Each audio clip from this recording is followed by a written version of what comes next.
my goal for college for my kids isn't that they make a lot of money and have a really successful life. That's cherry on top stuff. Like, I would love for that to happen. But my greatest care and concern is, will my child love Jesus and be in heaven with me for all of eternity? Welcome back into another episode of Making the Leap. We are glad to have you with us today. This is a conversation. I think I say this every week. I feel like there's conversations I'm always looking forward to. This one in particular, I feel like this guest comes to us with a lot of knowledge and a lot of experience and a lot of background. Repeat guest. It is a repeat guest, which I also enjoy, and I'm grateful for people that give us their time, not once, but multiple times. We are talking today with Dr. Josh Mulvihill. He is the executive director of the Church and Family Ministry with RenewaNation, which I have referenced multiple times. We have talked about this organization several times. They have a phenomenal website. They kind of are similar to a Herzog a little bit in terms of bringing ministry outreach to people. Ours is a little bit obviously focused on Christian education. Theirs is a little bit different. But we are speaking with Dr. Mulvihill today. He is a pastor. He is an author. He is a father of 5. He comes to us with a lot of great background, and so glad to have you with us today, Dr. Mulvihill, to talk about everyone's favorite topic outside of Christian education, which is technology. So thank you for being with us. Welcome back. Good to be back. Thank you guys for having me.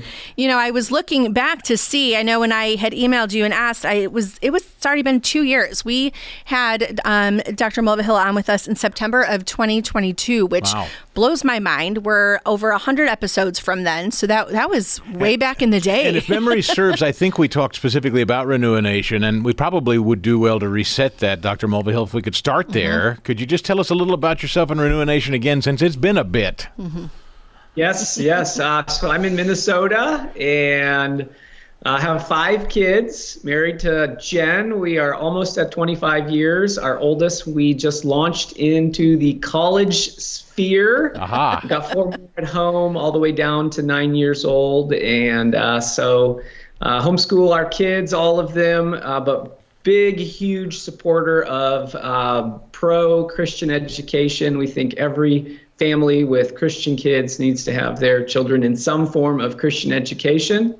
And RenewaNation, we exist to help children develop a biblical worldview, focusing primarily on the family, the church, and the school. We think those are a 3-stranded cord. When you get them all teaching God's truth, it's a 3-stranded cord that's really difficult to break. So we want God's word as preeminent as the focal point of all 3 of those areas. And of course, when that happens, God gets to do his work and transform hearts and lives. And so we bring our expertise into all of those 3 areas. My passion is family discipleship, and of course was pastor for 20 plus years. And so I get to work with a lot of pastors and helping them equip parents and grandparents in the home. And if parents and grandparents are doing it, this is true for Christian schools or churches, it makes our job a whole lot easier.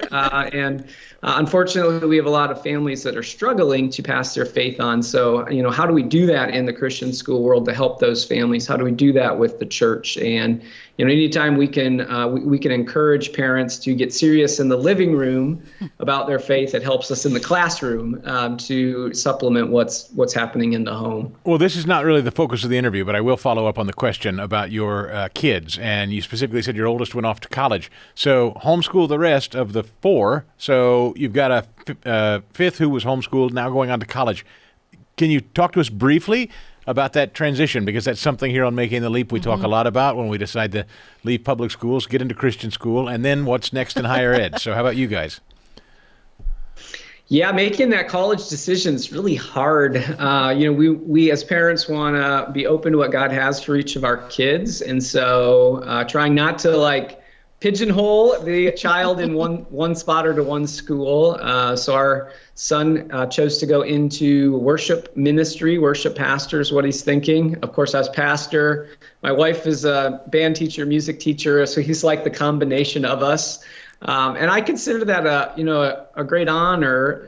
Never talked to my kids about going into pastoral ministry, but my parents were full-time missionaries and went into ministry myself. My parents never encouraged that in myself or siblings. But I think sometimes when when our passions and priorities are Christ or, any area, we start to see that as our kids pursue that. And that's what happened for our oldest as he went into college here. And so I'm open, if God was calling him somewhere across the country, that's fine. We said to him, if it's available locally, our preference, our encouragement is for you to choose that locally. If you can't get it locally, then of course go far away.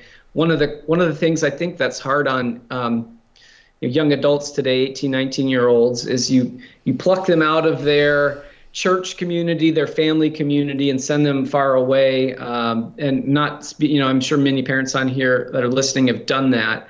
We chose, though, to try to keep him in the community, the church community. He still goes to our church. He still serves there. We get to see him on a regular basis. But he's at a local Christian college here in the Twin Cities, and it's kind of getting the best of both worlds. Boy, now you said something, if I could jump in on that. I'm sorry, this is not the thrust of the interview, but I'm really hooked on that. I don't know that I've heard many people speak about their faith and college in that way, higher ed.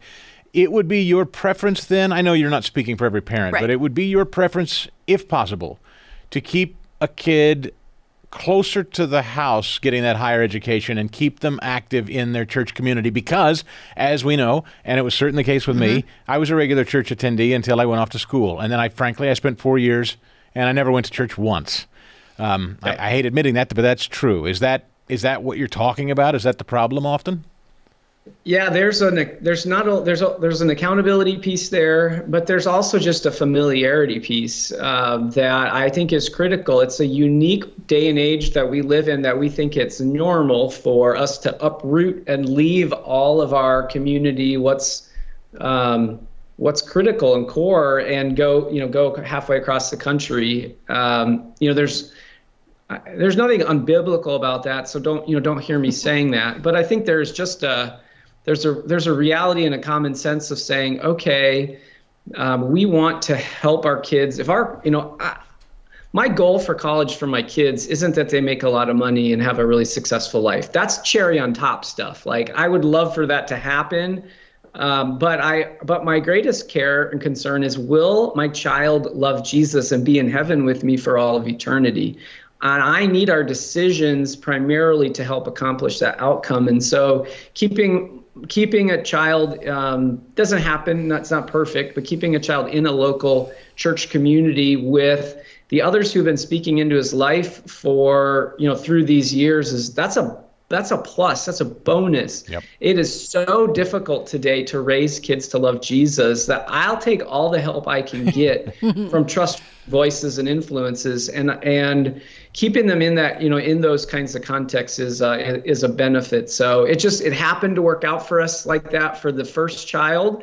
I don't know what the reality will be with our next four. I'm not going to be naive enough and say that's going to be the template for all 5 of our kids, but we will at least explore, is that even possible with them, depending on where God's calling them for, their next steps as adults. And I think it's a great honor. So we do a men's Bible study that our sons are part of when, in the teen years, and that our daughters are part of as they get older. And I just have the assumption in my head, like, oh, when Jay graduates at 18, he's gonna be done with that. He's moving on. And he's like, no, Dad, I actually want to keep doing that even though I'm in college. And I thought, wow, like, most of the time when kids graduate today, they graduate from all that stuff and are gone and they move on. And it's like, all right, I'm leaving family behind. I'm leaving my church behind. I'm leaving all this behind.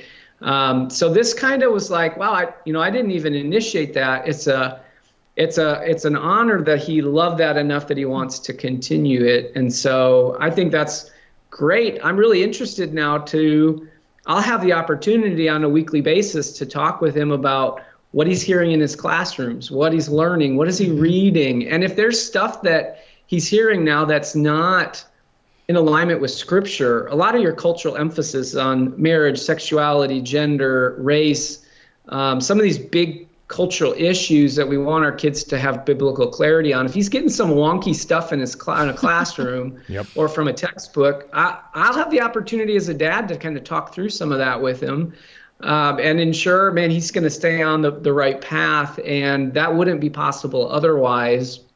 So that's great. I'm in favor of that.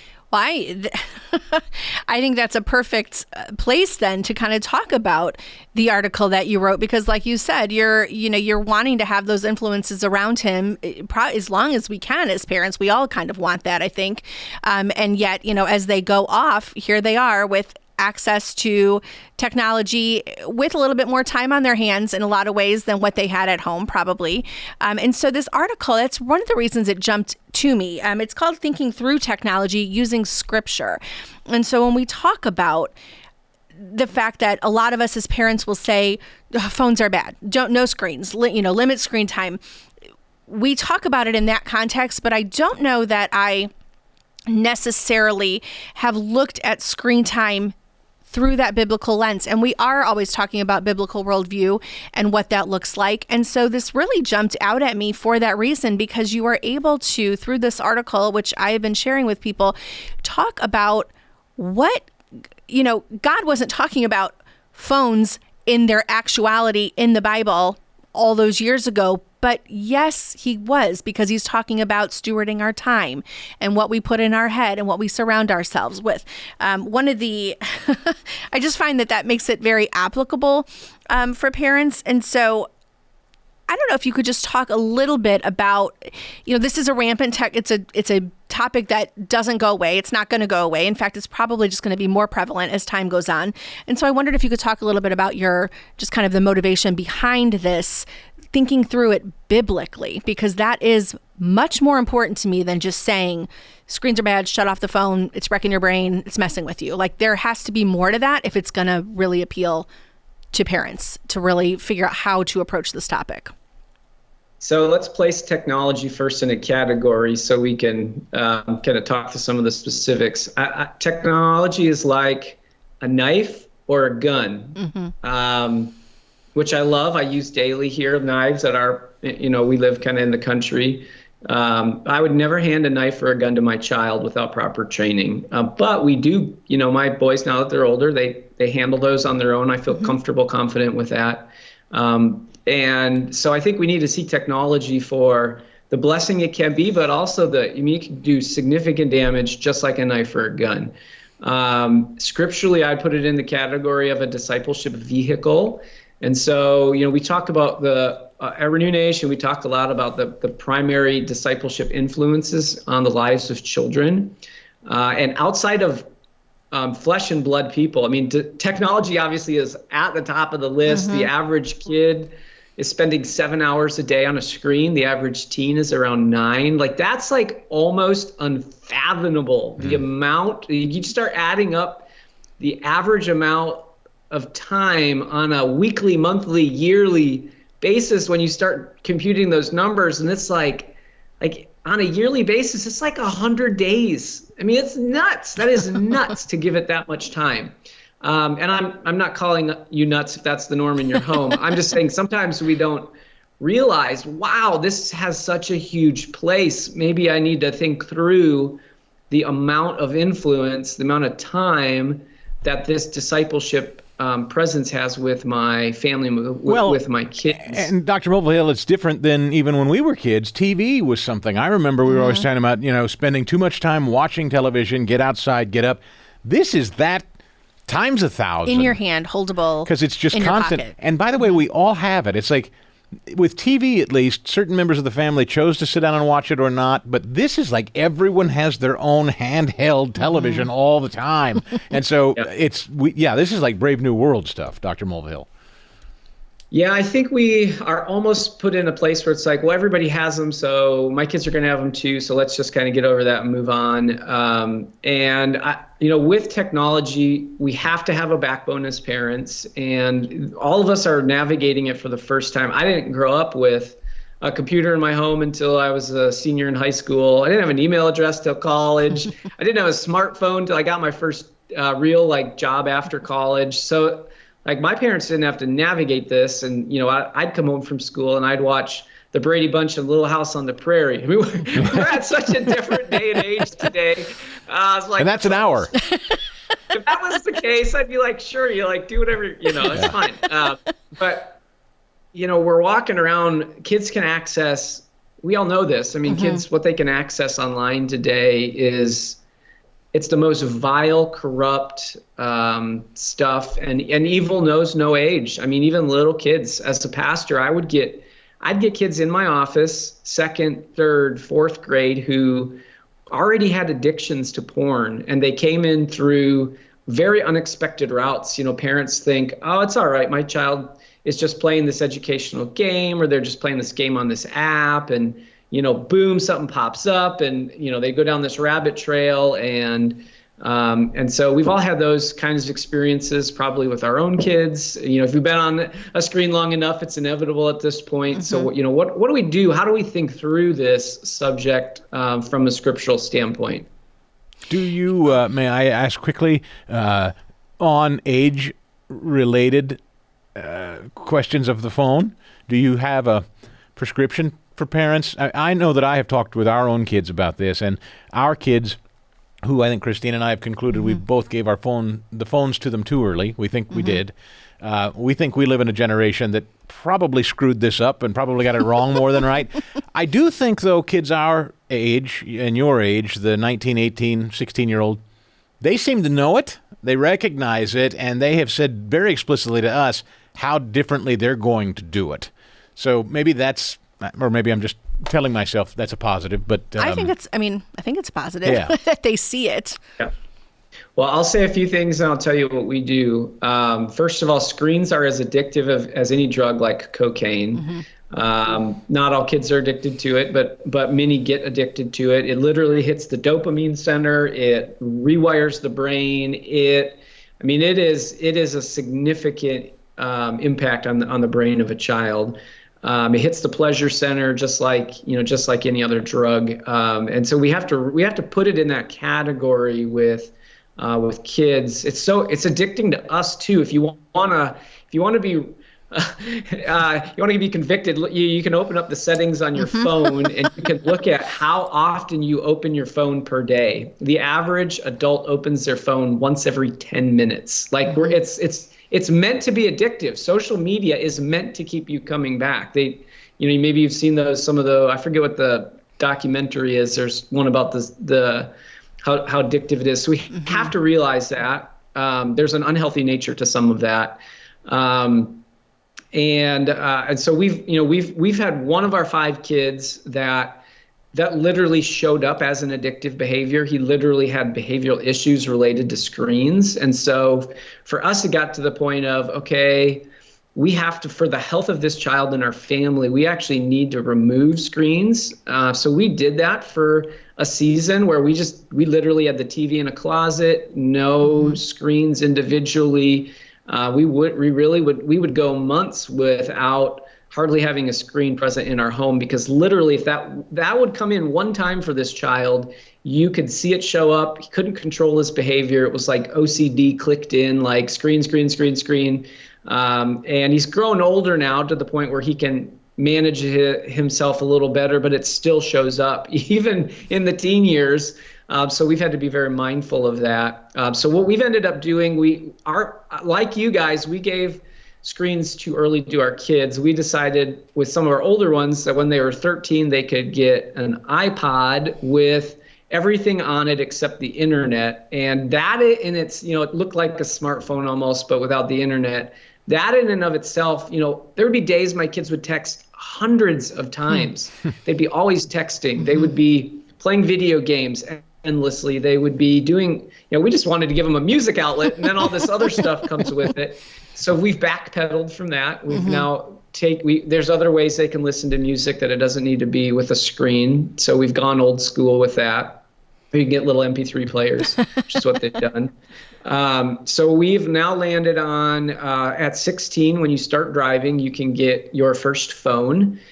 We put very strict parental restrictions around that. Everything our kids look at, watch, listen to we have to give access to that. So internet is shut off. Any music that's purchased, I have to approve it. There's no social media. Once you hit 18, you and our family are welcome to join social media. So we now have a son on Instagram. He's started to talk to us now about Snapchat. Mm-hmm. He's 18 now, so this is something where we are talking through him. Is this just wise to be on Snapchat? When you get into the Discover stuff, when you get in, it's considered a sexting app. Mm-hmm. At least that's the background it has.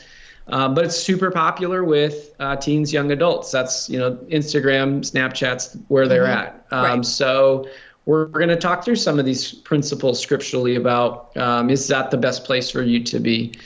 So that's like current conversations we're having right now. We don't let our kids listen to any music that they want to. Mm-hmm. And so my encouragement with technology is wherever your kids are, you need to be as well. So whatever shows they want to watch, preview it, whatever movies, whatever music, you need to literally pull up the lyrics and look at them. My son, we have to approve all of his music requests, and he wanted to purchase some music by Morgan Wallen, super popular country singer.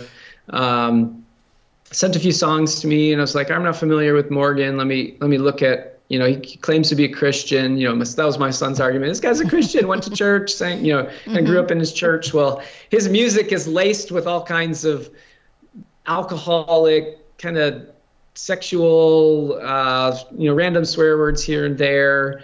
So these are opportunities just to talk about, we want our kids to be thinking about what is, Philippians talks about what is good and right and true and honorable. And that needs to shape the music we listen to, the things we watch. And does it fit this criteria? The Bible talks about things like don't associate with drunk people. Don't let any unwholesome talk come out of your mouth. I mean, these things give us guidance. They're not just some kind of conceptual thing that lives up here. They're meant to inform these kinds of choices. So, we sit down with Jay and kind of work through some of these passages and does this music actually align with these kind of principles? Yeah. No, it doesn't. So, as a father, I'm not giving you access to this. When you're an adult, that maybe you decide differently, but that was hard. He made his argument, especially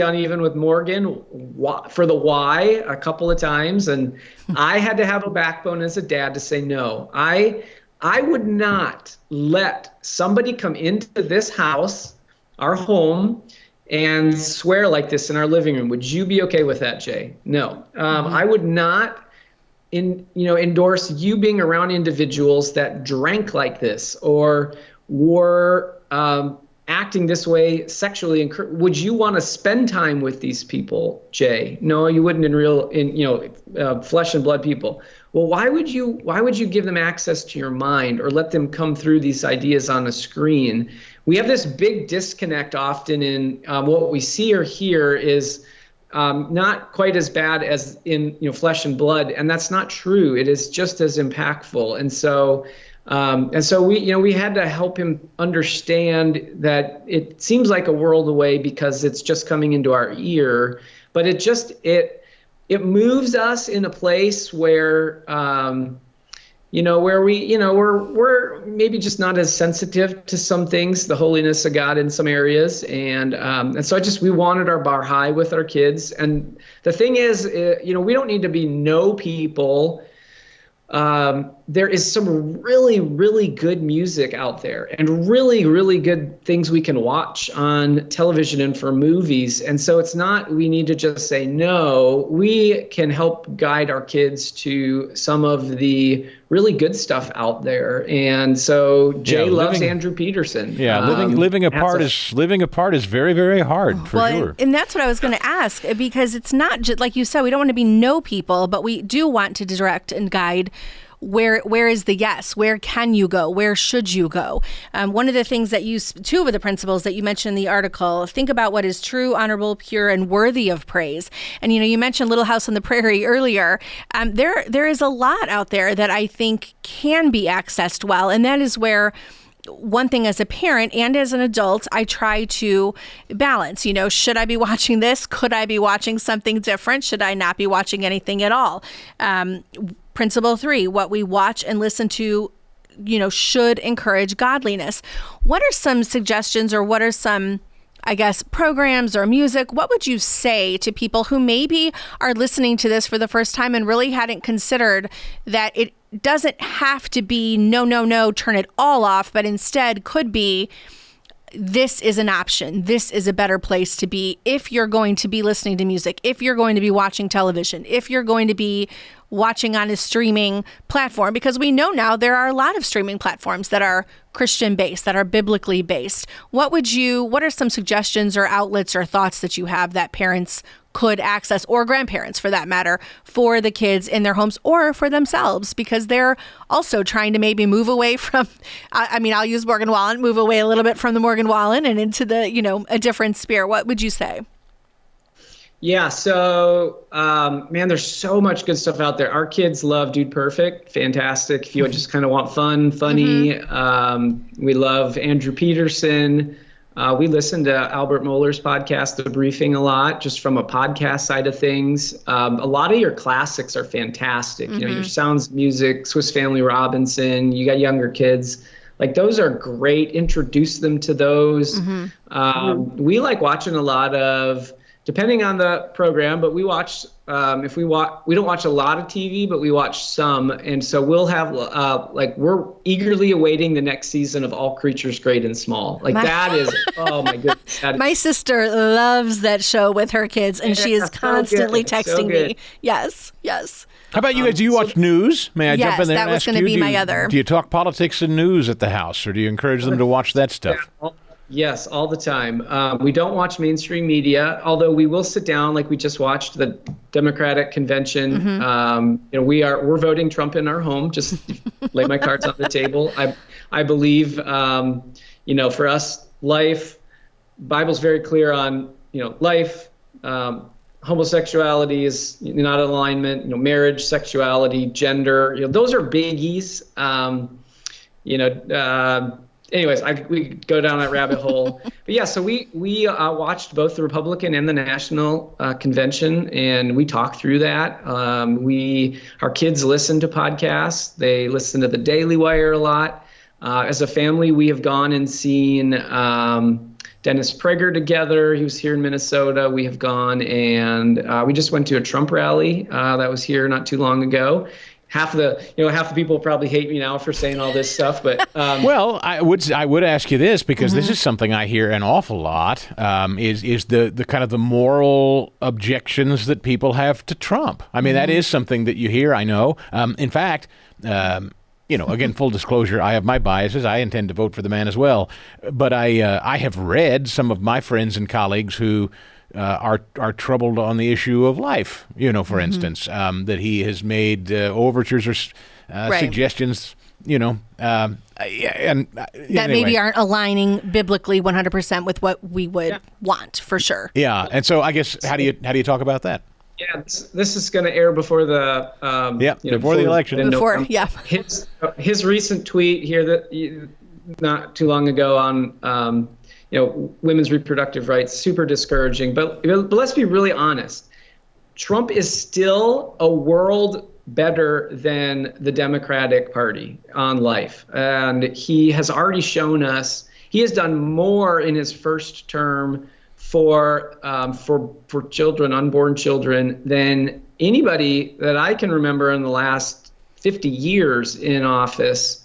Maybe that's too long. Maybe it's a couple decades. With the reversal of Roe versus Wade. So let's give the man his due, and let's also recognize there's not a perfect candidate. We're voting for the better of two evils in one sense. We are voting for.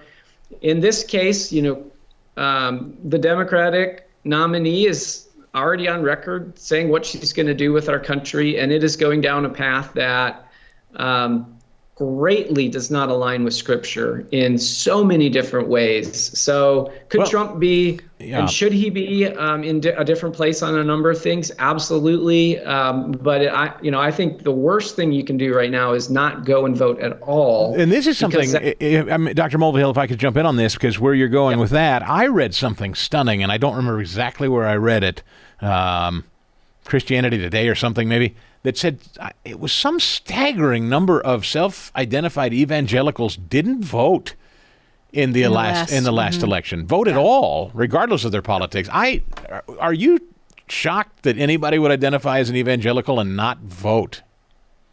It's a high number. I mean, we are one of the biggest voting blocs in the country. And so if evangelicals got out and voted, it would determine the outcome of the election. I mean, it's that simple. So, yes, we actually call Christianity Today Christianity astray. They've obviously moved far from where they were a few decades ago. So I will say be careful if you're listening to Christianity Today for your guidance on especially voting matters. And I'll say this, and I know we're kind of getting towards the end here, but politics is simply the codification of one's morality. That's really what it is. That's why it's such a fierce battle in the conversation in the political arena, because we have colliding moralities that are happening in our country right now. What kind of morality do you want to shape America?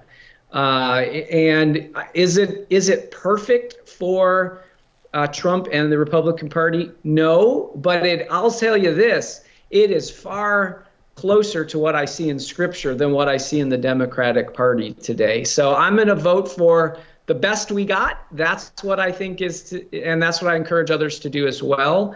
What kind of morality do you want to shape our country? And pray for God's mercy on our country. But of course, as our pastor likes to say, and I thought it was a great line, he encourages us to all vote too and participate, and I think he shares your point of view, but he always likes to say, I don't recall the United States being in Revelation. and I think that's an important point, that sometimes we do kind of like phones, and I'm certainly guilty of it. You can become consumed with politics that it distracts you. And becomes your focus, and becomes right? Your own faith, so. Right. But anyway. Well, and along with that too, just finding the outlets and finding what you need to think about and where to look for information and what to watch. I want to shift us a little bit to not just, we've talked about our generation, we've talked about our kids, but I also think we have an important group of people, and that's our grandparents, especially as we look at the influences that are out there and how to be that guideline for morality and how to bring all of it together. And I wondered, you do a lot with grandparents. You mentioned earlier to us, I think off camera, you'd written 7 different books on grandparenting and grandparents and their influence. And I wondered if you could share a little bit about what you do with the Legacy Coalition and what your ultimate goal is there. Because I think we want to not just speak to parents, but we want to speak to grandparents, since we all kind of have this same obligation and duty to be looking at things biblically for our children, for our grandchildren. Grandparents are the number 2 potential influence on children, just because of the amount of time they have in a child's life from birth through adulthood. Other influences come and go. A lot of Christian grandparents, absolutely love grandchildren to death, but lack a little bit of clarity around what is their role biblically. And so, when grandparents get a crystal clear view of what that is scripturally, which is discipleship, our culture tries to tell grandparents their job is to spoil, have fun, don't overstep, don't be too involved, because that's not your job. If grandparents kind of buy into that idea, the kinds of strong relationship and spiritual influence that many grandparents really want to have, it's really hard to attain because of the distance that is created from children and family. So grandparents are critically important. I'd encourage grandparents, if there's any listening, to open up the Bible and look at what does God's Word say about there's a couple phrases the Bible uses for the role of grandparents: children's children, son's son, father's father. It gets really specific. Deuteronomy 4:9, Psalm 78, 3-8 is really specific and starts to really shape some of the perspective on, wow, this, God gives a really clear role here. And we want to, of course, operate within that. If you are a child, you're not the adult. You're like me. I'm not a grandparent yet. You've got 5 kids. We're the gatekeepers, and of course we need to figure out how do we navigate with grandparents. If they're Christians, then we want to open the gate. We want to help them to have that role God has given them, and we want to partner together. And so for our family, that means Dad and Pam. My mom died. Dad remarried. Dad and Pam, they do Bible memorization with our kids. They often do it by phone or by Zoom because we live hour plus away. Right now, my dad's going through a book study with my 2 oldest sons. They have a call weekly, and they just kind of talk through the book, and it's great. They do grandfather, grandson, granddad, granddad, weekend getaways. I mean, they do a ton of stuff. It's great. And it builds into, my kids' faith. And so, that's new for a lot of parents, maybe new for a lot of grandparents. So if that is the case, I encourage a good starting point is have some coffee, have a conversation. If you're in my chair, you're the parent, share what you're doing and open the door, open the gate, give a small win everybody will feel, yay, this was great. Worst thing is, grandparent, grandchildren, it's a bad experience. Nobody wants to do that again. Put an easy win out there and, hey, I could do this. You can always read one of the books I've written, Biblical Grandparenting or Grandparenting, great books to kind of give you some of that scriptural foundation. Great gift as well. Legacy Coalition is an organization I helped start that helps Christian grandparents become intentional Christian grandparents. We have training resources, all kinds of stuff nationally. You can check that out. Grandparents are just their key voice. Since we're talking technology, I will say this: the big technology is a huge landmine with grandparents, and so I would encourage parents, grandparents, have a conversation around technology, especially if grandkids are coming into a grandparent's home. What are your expectations for technology with grandparents? Help your grandparents out so that they're not having to try to figure this out when grandkids are there. And grandparents, you could ask the question, what would you like us to do? How much screen time? What can we watch and listen to?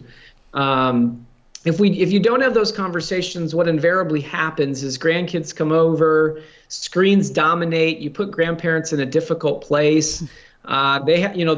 They want to spend time with grandchildren because they don't see them a ton sometimes. So we want to talk face to face and do stuff. And they say, shut off the screen. And grandkids are like, no, that's what I do. And so parents, you got to help have that conversation with grandparents, with your kids, and kind of put some the key is boundaries. What's in bounds, what's out of bounds. If you're able to bring clarity around that technology-wise, you're going to save yourself a world of hurt. Same thing, grandparents and parents, with food, with bedtime, with discipline, and technology. Those are 4 biggies that are landmines, talking through what's expectations, what's boundaries. You're going to bless the time together is going to be much more productive and positive, having clarity in those areas. Josh, I have to say that my grandparents were the most formative people in my life, and brought me to Christ, introduced me to Jesus. It wasn't, I love my parents, but it was not my parents. It was my grandparents. And I'm sorry that grandparents today have to contend with phones because that unique one-on-one time with grandparents, learning to fish or going to the store or being in the kitchen with them or whatever. So instrumental. My grandparents didn't have to compete with that. And the kids now today do. Grandparents and parents do. I love what you pinned at the top of your X account, by the way, Josh Mulvihill, and we'll wrap up. How to change the world. Get married, stay married, have children, raise them to love and serve Jesus, raise grandchildren to love and serve Jesus, seek first the kingdom of God in all places at all times from today until one's dying day. Pretty straightforward. Dr. Mulvihill, it has been great to catch up again. We could talk forever. We probably will have you back again. I know, yes. I think there's a lot that we can, a lot of different episodes. So again, with that, if you are interested in learning more about this, we'll have links pinned below down in our social media, also within the podcast links itself. As always, reach out to us, subscribe, download, leave those 5-star reviews. We appreciate it. Dr. Mulvihill, we appreciate your time today as well. It was a pleasure talking with you, and we will see you back here next week. Making the Leap is a podcast presentation courtesy of the Herzog Foundation. We'd love your feedback by rating us and commenting on the show. And don't forget to subscribe so you never miss an episode. And thanks for joining us. We'll see you next time on Making the Leap.